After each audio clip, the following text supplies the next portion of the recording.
But that stock's gone up a lot. Should I wait? It's at all-time highs. Maybe I should wait for the dip and the fall. That's a common question I'm asked by people, and it's usually the people who make less money who will ask that. Well, first of all, let's answer that question using data and a more scientific approach than, it's gone up a lot, and they don't quite feel right. That's the first point. And the second point is, why do they ask it to begin with? They ask it to begin with because they've read too many journalism articles, or they've not realized that every single question has a lot of embedded premises and assumptions within it, which themselves ought to be challenged. Now, the first challenge that you're making is if something's gone up a lot, then it's more likely to fall back, mean reversion. Okay, what does the data say? That may well be correct, and this is why people get confused sometimes. So we're going to look at the data, and we know the data must only give us answers in probabilities.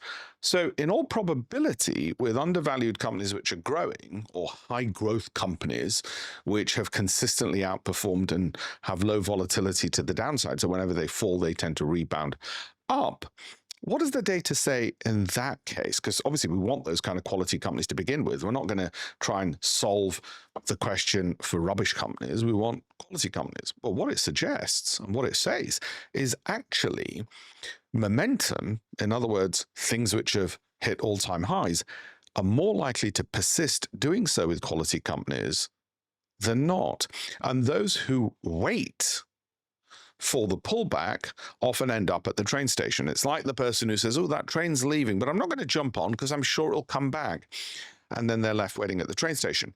The reason they get confused is journalists have to write what they have to write, and they give you examples where that isn't the case because it's not guaranteed. They confuse 100% certainty with something which doesn't work at all.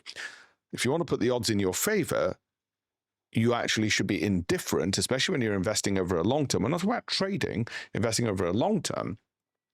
Then you should actually be looking at, okay, I will be holding this for a longer period of time, so it's better to jump in now, if you're particularly risk averse, dollar cost average. Now, there's a completely separate question that once you've bought something and you're now endowed with a huge 100% gain in a short space of time, so it's gone up 2 standard deviations from its average performance over the long term, when should you exit and how do you know when to exit? That's a separate question. I can answer that separately in separate videos, which I will do. But to answer that question about just because the price is high, should I do it or not? Have a look at campaignforamillion.com and have a look at my articles with the data. I always follow the data and take a very scientific approach, but also prove the hypotheses through academic literature and the best research out of the best investment banks. I don't just write like a journalist for the sake of it, okay? And I've written 200 columns in the Financial Times, and I took the same approach with that, and I've taken the same approach with my books. And if you'd like that approach and you want to learn more about it, go to alpeshpatel.com. Thank you.